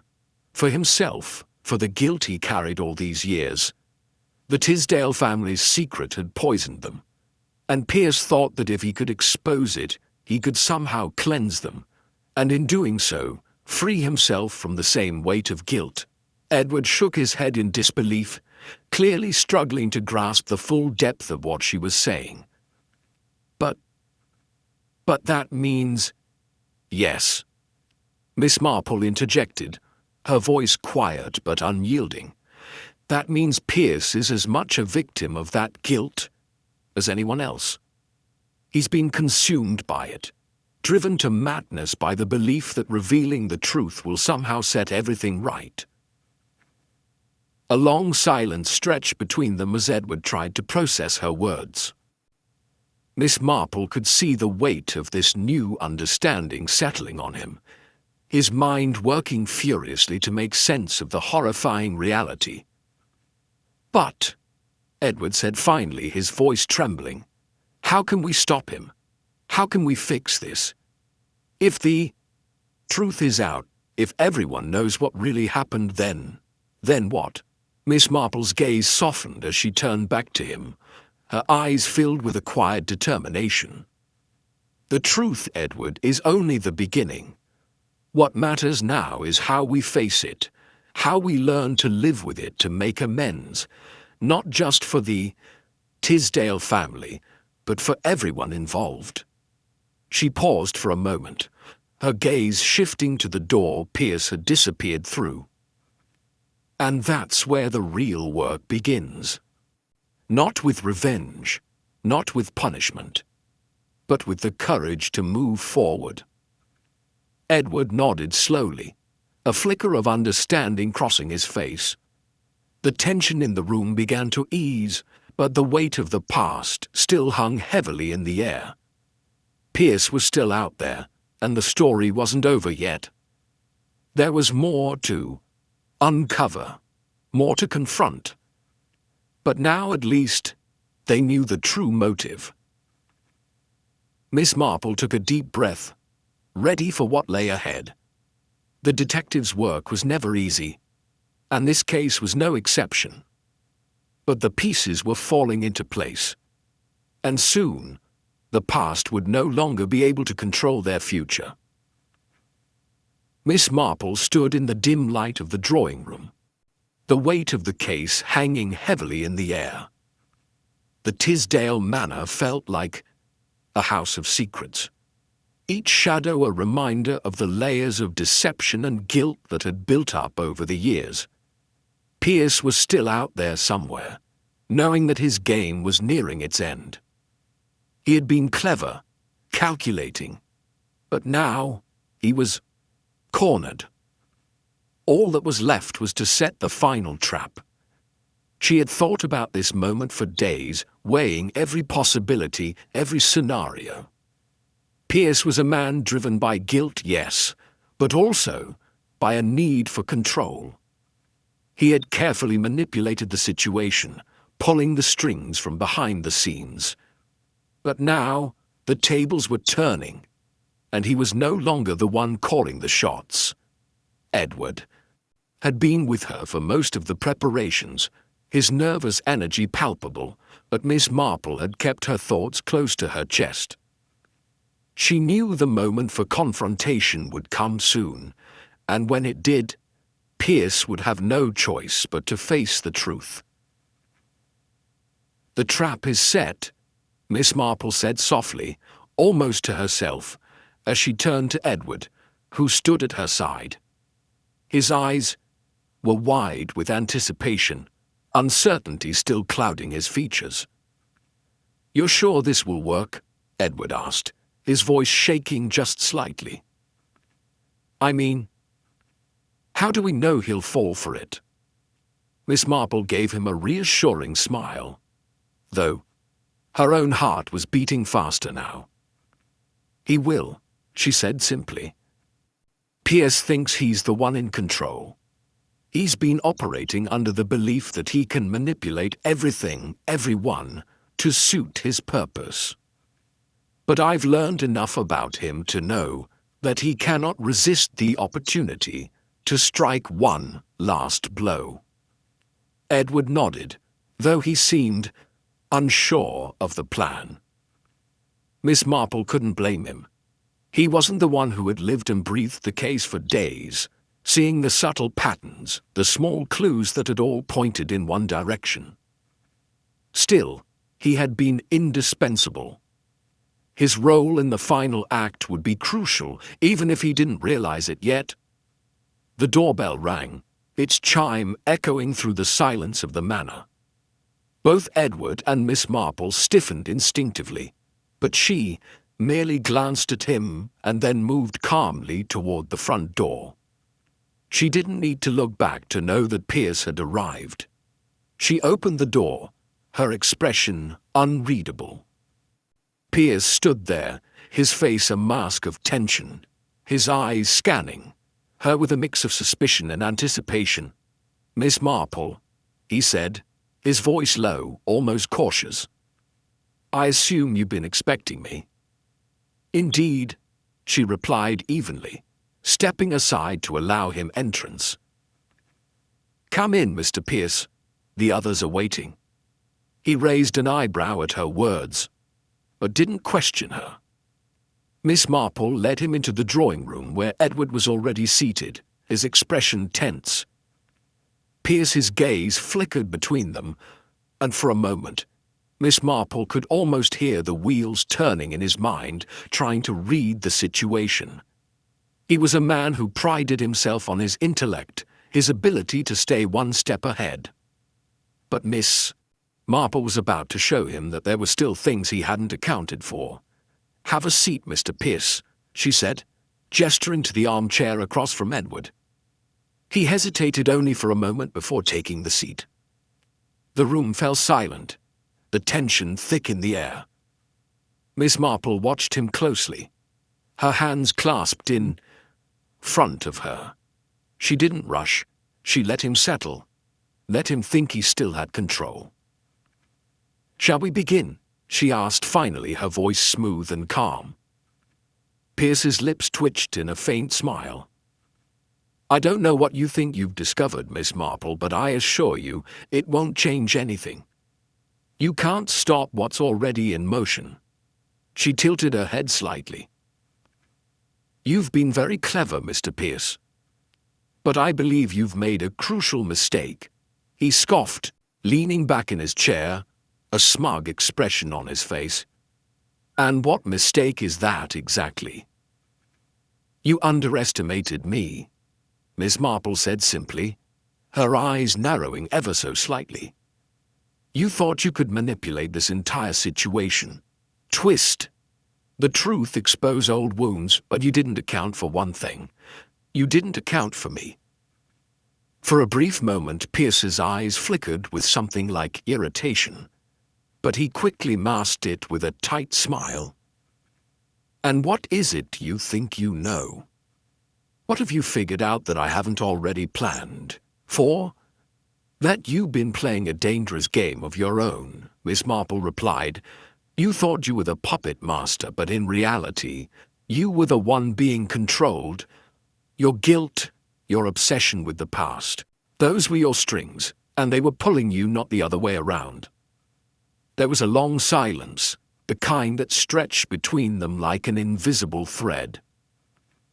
Pierce's gaze hardened, his composure beginning to crack ever so slightly. Miss Marple watched him carefully, seeing the first signs of doubt in his eyes. "I've done what had to be done," he muttered almost to himself. "They deserve to face the truth. It was the only way to set things right." "You're wrong," Miss Marple said, her voice steady and firm. "The truth you've been chasing isn't the one that matters. What you've been doing isn't justice, it's revenge, and now it's time to pay for that." Pierce's face twisted with fury, the mask of calm slipping entirely. He stood up abruptly, the chair scraping harshly against the floor as he advanced toward Miss Marple, his hands clenched into fists. "You think you've won? You think you've got it all figured out? You're just an old woman playing detective." Before he could finish, a sharp click rang out from behind him. Pierce froze, turning slowly to see Edward standing with a gun in his hand, the barrel pointed at him. Miss Marple had known from the moment they'd begun setting the trap that Edward's role would be pivotal, but even she hadn't expected him to have the courage to follow through. "Don't," Edward said, his voice unsteady but resolute. "Don't make this any worse than it already is." Pierce's eyes widened in disbelief, but Miss Marple wasn't surprised. She had anticipated the desperation in Pierce's reaction, the way his need to control everything would push him into a final reckless move. "You think you can stop me?" Pierce sneered, his gaze darting between the two of them. "You don't understand. You'll never understand." "I understand perfectly," Miss Marple replied, her voice cutting through the air like a blade. "You were never trying to expose the truth. You were trying to bury it once and for all. And now, you'll face the consequences." As the room stood in a tense silence, the realization settled over Pierce like a cold shroud. The trap had closed, and there was no escape this time. For a moment, the only sound in the room was the soft click of the gun's hammer, the weight of the situation pressing in on all sides. Pierce stood rigid, his anger warring with disbelief as he met Miss Marple's eyes, finally seeing in her not just a wily old woman, but someone who had undone everything he thought he controlled. Yet just as the silence stretched taut, like a wire pulled too tight, something shifted. A noise, faint but there. The smallest creak from the hallway beyond, a footstep too careful to be unnoticed. Before anyone could react, the door to the drawing room swung open with a jarring force. In the doorway stood a figure neither of them had expected. "I think you've forgotten about me." The voice was smooth, dripping with familiarity, but it wasn't Edward's. It wasn't even Pierce's. The man who entered the room was tall, his features sharp, and his expression impossible to read. Pierce froze. His entire demeanor shifted, from the defiant arrogance of a man who had thought himself in control to a man suddenly desperate, betrayed by his own sense of superiority. His eyes widened in realization, but his mouth went dry as if the words he needed to say caught in his throat. Miss Marple, too, was taken aback, though she hid it more effectively. Her gaze flicked toward Edward, who had lowered the gun slightly, his expression a mixture of confusion and dread. Neither of them had expected this. I don't understand," Pierce stammered, his voice shaking now as he faced the new arrival. How?" The man stepped into the room, closing the door behind him. His face was familiar, But Miss Marple took a moment to place the details. Then it clicked. "Marcus," she said softly, as if the name had just unlocked a long-forgotten. Dordont, it was Marcus Tisdale, the younger brother of Eleanor Tisdale, who had been the central figure in this entire mess. A shadowy figure, he had largely stayed out of the public eye for years, keeping to the edges of the family business. He had never quite belonged, always content to let his sister take center stage. But now, his presence in the room shifted everything. Marcus's lips curled into a faint smile, and he gave Miss Marple a single, almost imperceptible nod. "Did you think it was Pierce all along, Miss Marple, that he was the mastermind pulling all the strings?" Pierce looked as if he might implode. His hands were trembling, and for a moment his chest heaved as though he was struggling for air. "No," he whispered almost to himself. "It was never supposed to be like this." Marcus stepped forward, unbothered by the tension in the room. He was calm, poised, as though this were all part of a script that he had written long ago. "You were so consumed by your need for revenge, Pierce," Marcus continued, his voice carrying a chilling undertone. "You never stopped to consider the truth of your situation. You were always a puppet, just like everyone else in this house. Miss I." Marple's eyes narrowed as she absorbed his words. "So it was you all along, Marcus?" she asked, her voice cool and composed.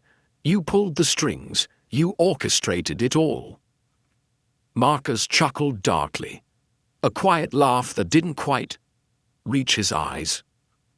"Oh, Miss Marple, I think you're being too kind. I didn't just orchestrate things. I made sure they happened. Pierce wasn't the one who killed Eleanor. It was me." The revelation hit like a thunderclap.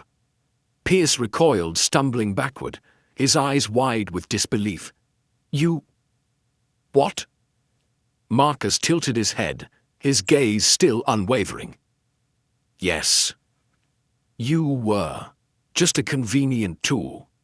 I had to make sure the truth came out, that the family's shame would be known. And then I needed you to carry out my little game. But you failed, Pierce. You failed because you never understood what really motivated me." Miss Marple, ever the keen observer, had a moment of clarity. She could see it now. The motivations, the subtle signs she had missed at first. It wasn't just about revenge or greed or old family feuds. No. Marcus Tisdale had manipulated the situation from the shadows, using both Pierce and the others as pawns in a game too complex to even fully understand at the outset. He had staged the whole thing, and Pierce had taken the bait, thinking he was the one in control. "I don't believe it," Edward whispered, more to himself than anyone else. "You were the one behind it all." Marcus's smile was cold, devoid of any remorse. "Of course I was," he said, as though the answer were obvious. "All these years I've watched everyone, manipulated every little detail. No one ever suspected me. I was too good at hiding in plain sight." Pierce shook his head, his breath ragged. You told me it was over. You said the past would stay buried." His voice cracked, disbelief thick in his tone. "Ah, yes," Marcus said, taking a step closer to Pierce, his voice almost soft. "But you were too blinded by your obsession to see the truth. The truth is, I needed Eleanor dead. I needed to bury the family's secrets once and for all. The inheritance, the power, it was all secondary. I never wanted the title, the money. But if Eleanor kept breathing, she would have exposed everything." Miss Marple stood still, taking in every word. The pieces were starting to fall into place, all the little discrepancies she had noticed, the subtle clues. Marcus had orchestrated a long game, carefully placing himself in the shadows where no one would look. And Pierce had been his unwitting accomplice. The real mastermind had been here all along, hiding behind the scenes, manipulating everyone. "How did you know?" Miss Marple asked, her voice steady now. "How did you plan for this moment?" Marcus gave her an almost pitying look. "Because I knew you'd figure it out eventually. I knew you wouldn't stop until the truth came to light. But you were too late, Miss Marple. Too late to stop me." Miss Marple's eyes hardened. "It's never too late, Marcus." With that, she motioned to Edward. He stepped forward, raising the gun again, this time with more confidence, his hand steady. Pierce, still stunned, seemed to fade into the background as Marcus's face twisted into something darker, more dangerous. "You think you've won?" Marcus said, his voice dropping to a low, almost predatory tone. "It's not over, not yet." But Miss Marple wasn't moved by his threats. She knew the game was up. Marcus had played his part. Now it was her turn to close the book on this twisted chapter. The tension in the room was unbearable. Marcus stood, his smile fading into a thin, tight line as Edward kept the gun trained on him, his finger just brushing the trigger. Pierce, still reeling from the bombshell revelation, looked on with a mixture of disbelief and fury, unsure of whether to speak or remain silent. Miss Marple's eyes never left Marcus. She had watched him carefully, listening to his every word, and now it was clear. Everything had been a carefully planned series of manipulations, a web of deceit spun over years, but she had seen through it. The clues were there, scattered like breadcrumbs, and now they had all led to this moment. "You're right, Marcus," Miss Marple said softly, her voice steady. "You were hiding in plain sight all along and I didn't see it. But I should have known." She took a deliberate step closer to him, her eyes never leaving his. "The little details, the way you acted as though you were an afterthought, how you disappeared into the background. You orchestrated this whole mess because you were the one who stood to lose everything if Eleanor lived." Marcus's jaw tightened, and for a split second, Miss Marple saw a flicker of something, fear or anger she couldn't tell, before he masked it with that same cold smile. "You're wasting your time, Miss Marple. It's already too late. You can't stop me now. The truth is already out. I've already won." Miss Marple shook her head, a faint but knowing smile playing on her lips. "You haven't won anything, Marcus. You never will. You made one fatal mistake. You underestimated me." For the briefest moment, Marcus's confidence cracked. His eyes darted to Edward, then back to Miss Marple. But it was too late. The trap had been set, and Marcus had walked right into it. "You're right, Miss Marple," Edward said, his voice tense but controlled. "I think it's time we finished this." Before Marcus could react, two uniformed officers entered the room, flanking the door. They hadn't been there moments before, but Miss Marple had been expecting this. As always, she had orchestrated the final step in her investigation, and it was no surprise when they appeared at the exact moment she had predicted. Marcus's face twisted with confusion, his eyes darting back and forth as he realized his escape was no longer an option. The officers moved toward him, and for a moment it seemed as though time slowed. "How did you—" Marcus began, his voice filled with disbelief. I thought I had outsmarted you. You couldn't have known." Miss Marple nodded, a small, almost imperceptible gesture. "You're right about one thing, Marcus. You were clever enough to make us all believe you were just a shadow. But you made one crucial error." Her eyes flicked to Edward, who had kept his gun trained on Marcus the entire time, before turning back to him with a knowing look. "You thought I didn't see the way you manipulated the evidence. The missing clue that was never really missing. The connection between the two deaths. It was you who framed Pierce, not the other way around. You made sure he was the scapegoat. But you couldn't predict how I'd see through it." Marcus's face hardened, the mask of composure slipping as the truth set in. His voice dropped to a low hiss. "You'll never prove it." "Oh, but I already have," Miss Marple replied, her tone unwavering. "The pattern was there all along. The way Eleanor's will was handled, the strange timing of the murders. You were careful, too careful, but not careful enough." The officers moved in, hands raised, ready to cuff him, but Marcus didn't fight them.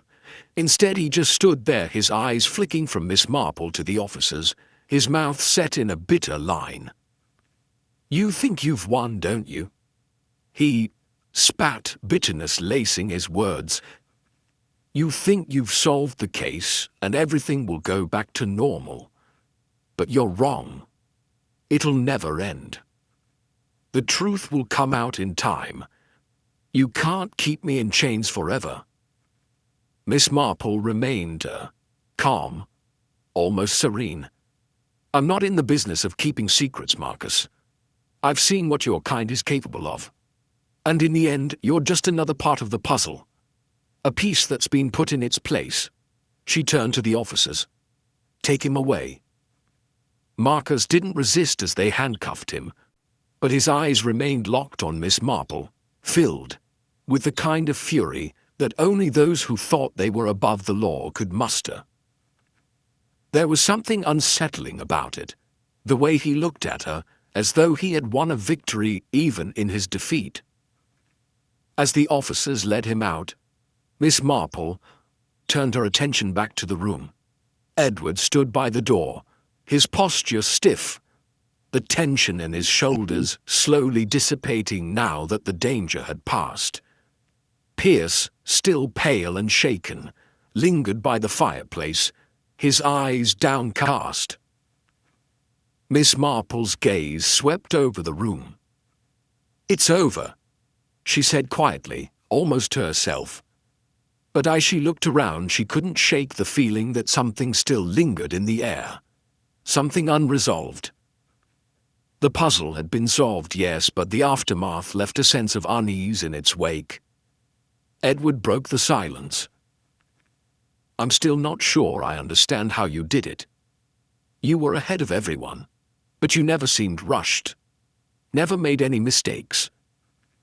Miss Marple gave him a faint smile. "It's not about rushing, Edward. It's about seeing what others miss, understanding the connections that aren't immediately obvious. The key to any mystery, you see, is not just in finding what's hidden, but in realizing that the smallest details, the ones others overlook, are the ones that matter the most." Pierce, still quiet, finally spoke up. "But it's over, right? Marcus won't get away with it." Miss Marple turned to him, her eyes softening, just slightly. "No, justice will be served, but it's never quite as simple as that, is it? There are always more pieces to the puzzle, more stories untold." She paused, as though considering something far beyond this particular case. "And sometimes," she continued, "justice isn't just about punishment. It's about understanding why it happened in the first place." The door clicked shut behind Marcus and the room fell silent once again. The case had come to a close, but in Miss Marple's mind the work was never really finished. There was always another mystery lurking just beneath the surface, waiting to be unraveled. And as she turned to leave, she couldn't help but feel the faintest whisper of another puzzle on the horizon. The night had fallen, casting a cool shadow over the estate as Miss Marple made her way down the long gravel path. her steps slow and deliberate. The case, though resolved, had left a lingering weight in the air. Marcus was behind bars, the truth had come to light, and justice would be served. Yet as she walked, she felt a gnawing unease, a sensation she knew all too well. The feeling that something was still not quite right. She could hear the rustle of the wind in the trees, the soft murmur of the night settling in around her. But beneath it, there was an odd quiet.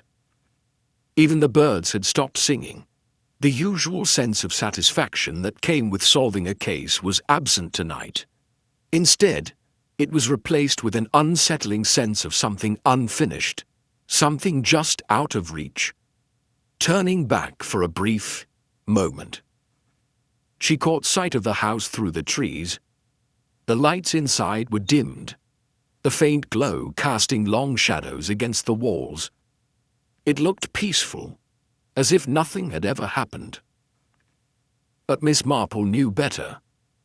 There was always something more lurking beneath the surface, and she had learned long ago not to ignore the small details that others missed. As she continued her walk, a glimmer caught her eye. Something glittered faintly in the moonlight, tucked among the hedges along the path. She stopped, her gaze narrowing as she stepped closer. It was a small, silver object, half buried in the ground, almost as if it had been dropped carelessly and left there to fade into the dark. Kneeling down, she carefully picked it up, a delicate chain with a single pendant shaped like an intricate key. The officers moved in, hands raised, ready to cuff him, but Marcus didn't fight them. Instead, he just stood there, his eyes flicking from Miss Marple to the officers, his mouth set in a bitter line. "You think you've won, don't you?" He spat, bitterness lacing his words. "You think you've solved the case and everything will go back to normal. But you're wrong. It'll never end. The truth will come out in time. You can't keep me in chains forever." Miss Marple remained calm, almost serene. "I'm not in the business of keeping secrets, Marcus. I've seen what your kind is capable of. And in the end, you're just another part of the puzzle. A piece that's been put in its place." She turned to the officers. "Take him away." Marcus didn't resist as they handcuffed him, but his eyes remained locked on Miss Marple, filled with the kind of fury that only those who thought they were above the law could muster. There was something unsettling about it, the way he looked at her as though he had won a victory even in his defeat. As the officers led him out, Miss Marple turned her attention back to the room. Edward stood by the door, his posture stiff, the tension in his shoulders slowly dissipating now that the danger had passed. Pierce, still pale and shaken, lingered by the fireplace, his eyes downcast. Miss Marple's gaze swept over the room. "It's over," she said quietly, almost to herself. But as she looked around, she couldn't shake the feeling that something still lingered in the air, something unresolved. The puzzle had been solved, yes, but the aftermath left a sense of unease in its wake. Edward broke the silence. "I'm still not sure I understand how you did it. You were ahead of everyone. But you never seemed rushed, never made any mistakes." Miss Marple gave him a faint smile. "It's not about rushing, Edward. It's about seeing what others miss, understanding the connections that aren't immediately obvious. The key to any mystery, you see, is not just in finding what's hidden, but in realizing that the smallest details, the ones others overlook, are the ones that matter the most." Pierce, still quiet, finally spoke up. "But it's over, right? Marcus won't get away with it." Miss Marple turned to him, her eyes softening. "Just slightly. No. Justice will be served. But it's never quite as simple as that, is it? There are always more pieces to the puzzle, more stories untold. She paused as though considering something far beyond this particular case. And sometimes, she continued, justice isn't just about punishment. It's about understanding why it happened in the first place. The door clicked shut behind Marcus and the room fell silent once again. The case had come to a close, but in Miss Marple's mind, the work was never really finished. There was always another mystery lurking just beneath the surface, waiting to be unraveled. And as she turned to leave, she couldn't help but feel the faintest whisper of another puzzle on the horizon. The night had fallen, casting a cool shadow over the estate, as Miss Marple made her way down the long gravel path, her steps slow and deliberate. The case, though resolved, had left a lingering weight in the air. Marcus was behind bars, the truth had come to light, and justice would be served. Yet, as she walked, she felt a gnawing unease, a sensation she knew all too well, the feeling that something was still not quite right. She could hear the rustle of the wind in the trees, the soft murmur of the night settling in around her. But beneath it, there was an odd quiet. Even the birds had stopped singing. The usual sense of satisfaction that came with solving a case was absent tonight. Instead, it was replaced with an unsettling sense of something unfinished, something just out of reach. Turning back for a brief moment, she caught sight of the house through the trees. The lights inside were dimmed, a faint glow casting long shadows against the walls. It looked peaceful, as if nothing had ever happened. But Miss Marple knew better. There was always something more lurking beneath the surface, and she had learned long ago not to ignore the small details that others missed. As she continued her walk, a glimmer caught her eye. Something glittered faintly in the moonlight tucked among the hedges along the path. She stopped, her gaze narrowing as she stepped closer. It was a small silver object, half buried in the ground, almost as if it had been dropped carelessly and left there to fade into the dark. Kneeling down, she carefully picked it up, a delicate chain with a single pendant shaped like an intricate key.